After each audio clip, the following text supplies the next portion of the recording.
تو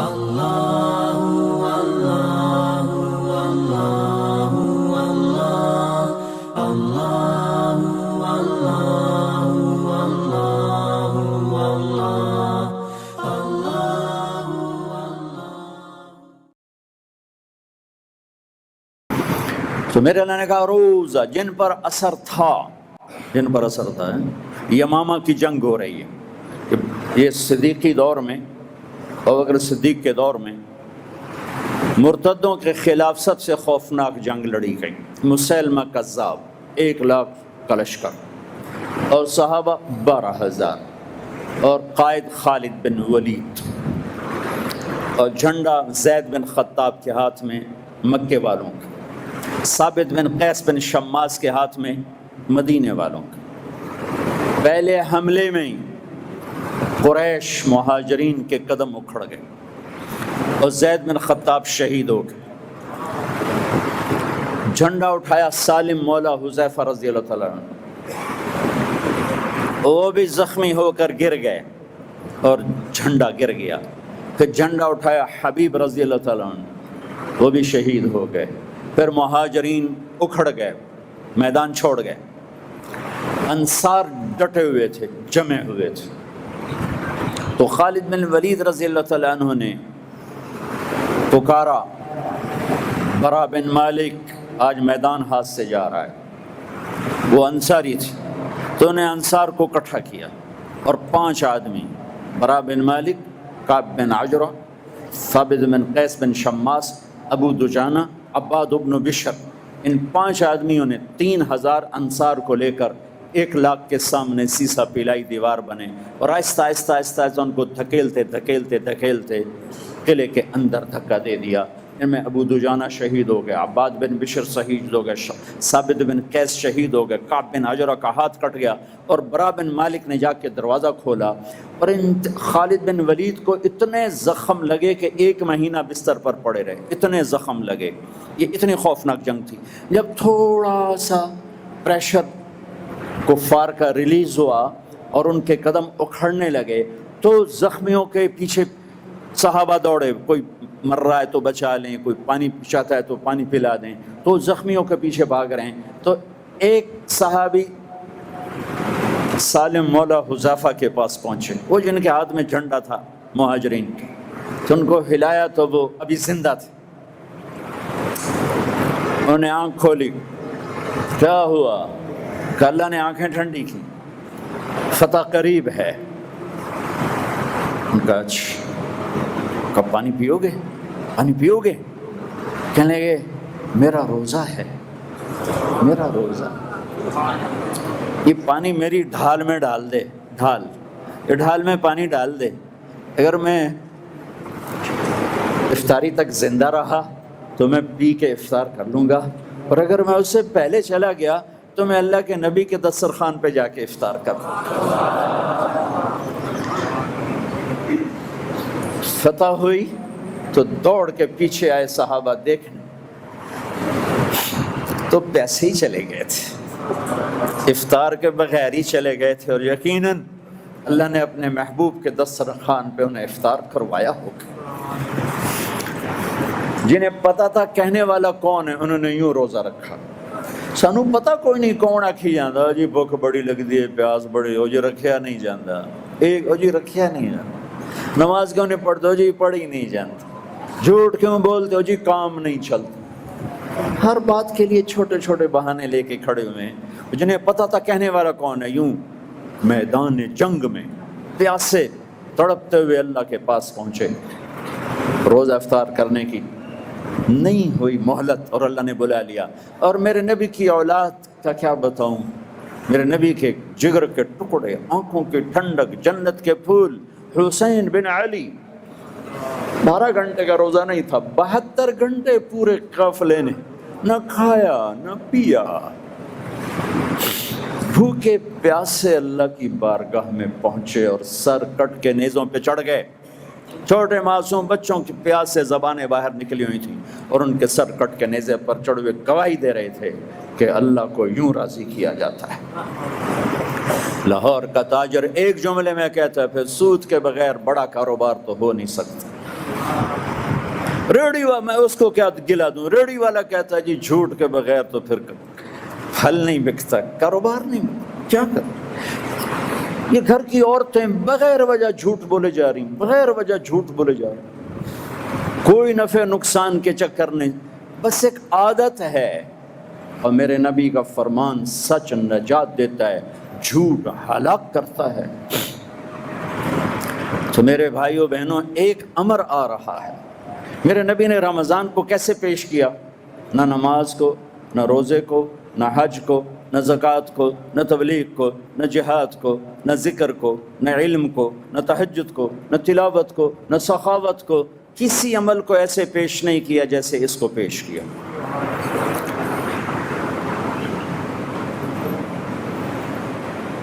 روزے کب فرض ہوئے؟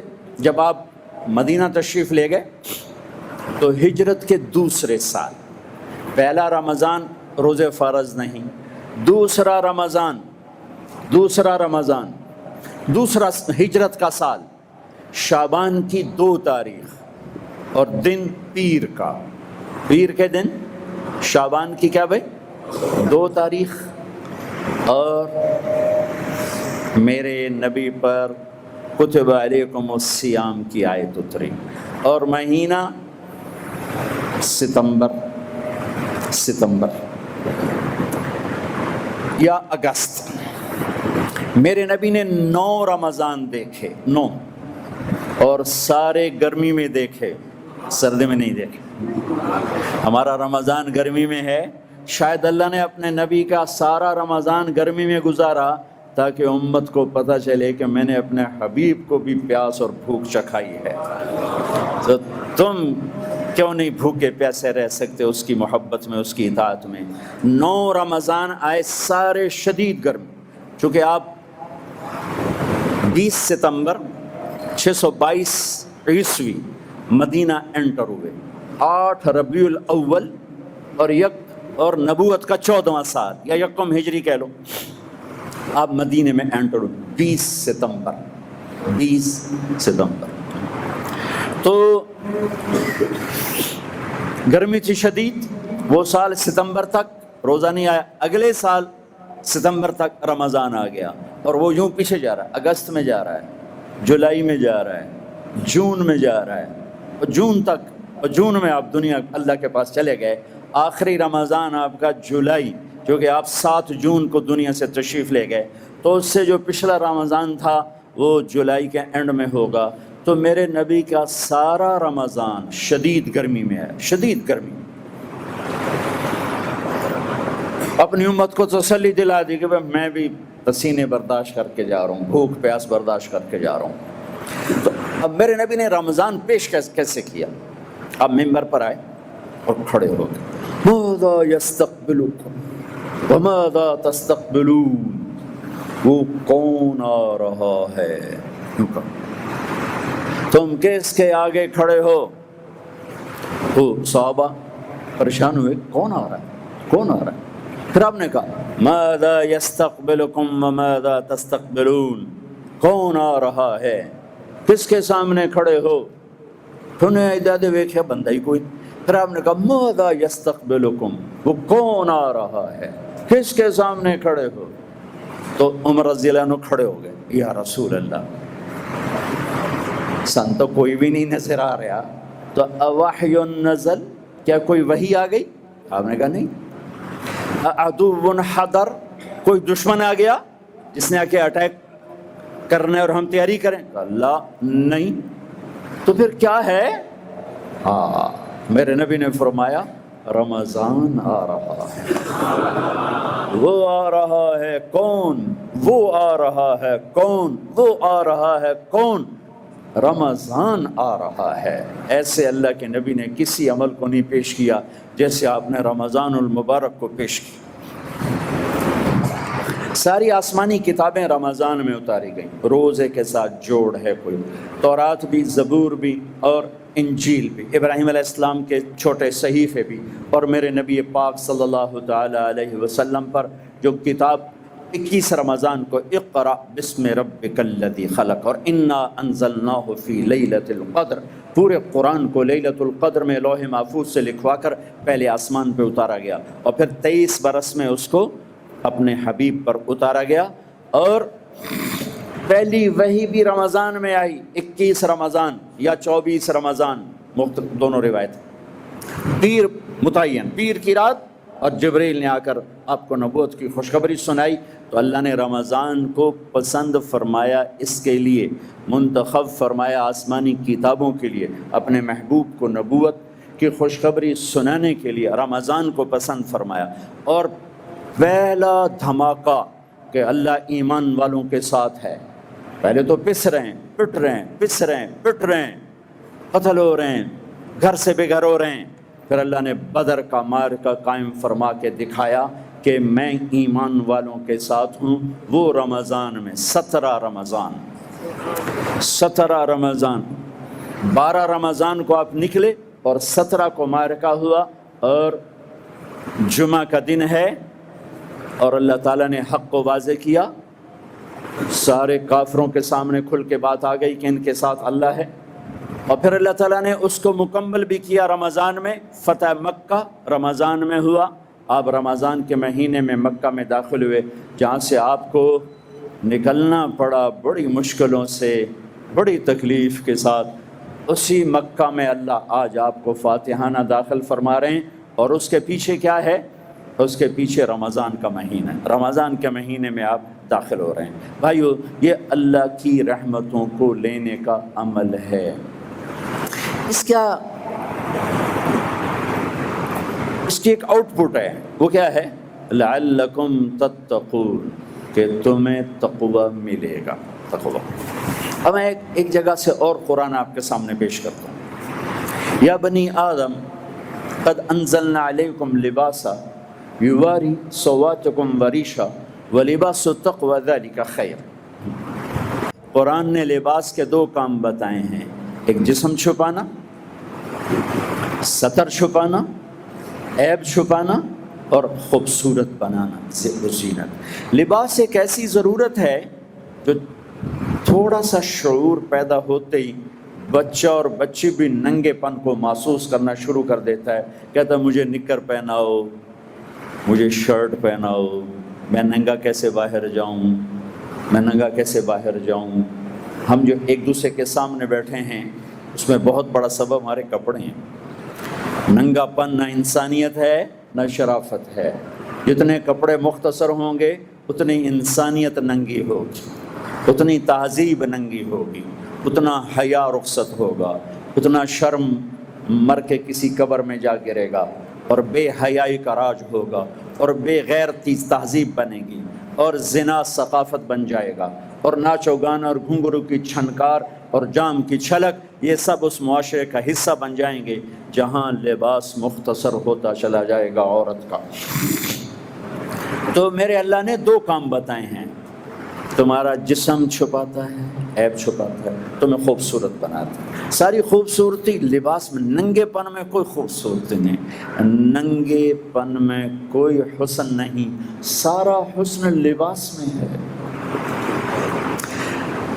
یہ ایک ایسی چیز ہے جس کو ایک معصوم بچے سے لے کر 90 سال کا بوڑھا سمجھتا ہے، کافر بھی مسلم۔ ٹھیک ہے، آگے ایک بات ہے جس کو مسلمان بھی نہیں سمجھ رہا، اللہ وہاں سے نکال کے ہمیں ادھر لے جا رہا ہے۔ آگے کیا کہہ رہا ہے؟ وَلِبَاسُ التَّقْوَى ذَلِكَ خَيْرٌ۔ میرے بندو، تم 2 چیزوں سے بنے ہو نا، ایک جسم ہے، ایک روح ہے۔ ایک جسم ہے، ایک روح۔ جسم کا لباس میں نے بتا دیا، تو تمہاری روح کو بھی تو لباس چاہیے، اور روح تو اصل ہے۔ اگر روح نکل جائے پھر کوئی طارق جمیل نہیں کہے گا، پھر میت کہیں گے، ڈیڈ باڈی کہیں گے، جنازہ کہیں گے۔ کوئی نہیں کہے گا طارق جمیل صاحب کو اٹھایا جائے، کہیں گے میت اٹھاؤ۔ کوئی نہیں کہتا امی جان کو اٹھاؤ، کہتے ہیں میت اٹھاؤ۔ کوئی نہیں کہتا ابا جان کو اٹھاؤ، کہتے ہیں میت اٹھاؤ۔ کوئی نہیں کہتا جنرل صاحب کو اٹھاؤ، کہتے ہیں میت اٹھاؤ۔ نہیں ہے، روز نہیں ہمارے ہاتھوں میں یہ واقعہ ہوتا، تو میرا اللہ ایک بات وہ لایا جو ہم سمجھتے ہیں کہ لباس بھائی بڑا ضروری ہے، بڑا ضروری ہے، اب اگلا ہم سمجھتے نہیں کہ روح بھی ننگی بھی ہوتی ہے اور لباس بھی پہنتی ہے، اور روح کا بھی ایک لباس ہے، اور روح کا لباس اس کے ستر بھی چھپاتا ہے اور اس کو خوبصورت بھی بناتا ہے۔ ننگا آدمی معاشرے میں نہیں کھڑا ہو سکتا، ننگی روح اللہ کے سامنے کھڑی نہیں ہو سکتی۔ وہ کھجا کام، وہ کھجا کام۔ پاگل آدمی ننگا پھر رہا ہوتا ہے، ایک شکل ہے کہ وہ پاگل ہے، کپڑے اتار کے بھاگا پھر رہا ہوتا ہے، لیکن میرے رب کی قسم ننگی روح مرد ہو یا عورت اللہ کے سامنے کھڑی نہیں ہو سکتی، وہ آگ کا ایندھن بن جائے گی، اسے حسرت و ناکامیوں کے سوا کچھ نہ ملے گا۔ ننگے بدن تو ہوں گے ہی ہوں گے، جب روح بھی ننگی ہوگی تو پھر اس کا نتیجہ کیا نکلے گا؟ نیکیوں کا وزن کم ہو جائے گا، گناہوں کا بڑھ جائے گا، تو اللہ کا اعلان ہوگا یہ فلاں فلاں کا بیٹا، فلاں فلاں کی بیٹی، اس کی نیکیاں گھٹ گئیں، یہ ہار گیا، اسے پکڑو پکڑو۔ ننگی روح، ننگی روح پکڑو، اب مجھے دیکھو، میری طرف دیکھو۔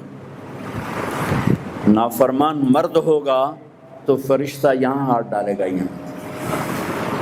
یہ ہماری پولیس ہتھ کڑیاں یہاں ڈالتی ہے کلائی میں، لیکن جہنم کی پولیس جب اسے پکڑے گی تو ہاتھ سے نہیں، یہاں سے یہاں، اور یوں کریں گے، اس کا سارا جبڑا نکل کے وہ چلا جائے گا، اور ایسے کلا بازیاں کھاتا ہوا، ٹائر کی طرح گھومتا ہوا وہ جا گرے گا، پھر اٹھ کر کہے گا رحم کرو رحم کرو۔ وہ کہیں گے رحمان نے نہیں کیا، ہم کیا کر سکتے ہیں؟ عورت کے منہ میں ہاتھ نہیں ڈالیں گے، عورت کو سر کی چوٹی سے پکڑیں گے اور ایک جھٹکا دیں گے، ویسے کلا بازیاں کھاتی وہ جا گرے گی، اٹھ کے کہے گی رحم کرو۔ وہ کہیں گے رحمان نے رحم نہیں کیا، ہم کہاں سے کریں؟ یہ ننگی روح ہے جس سے آج اللہ کے سامنے کھڑے ہونے کی کوئی ہمت نہیں ہے، یہ جہنم کا ایندھن ہے۔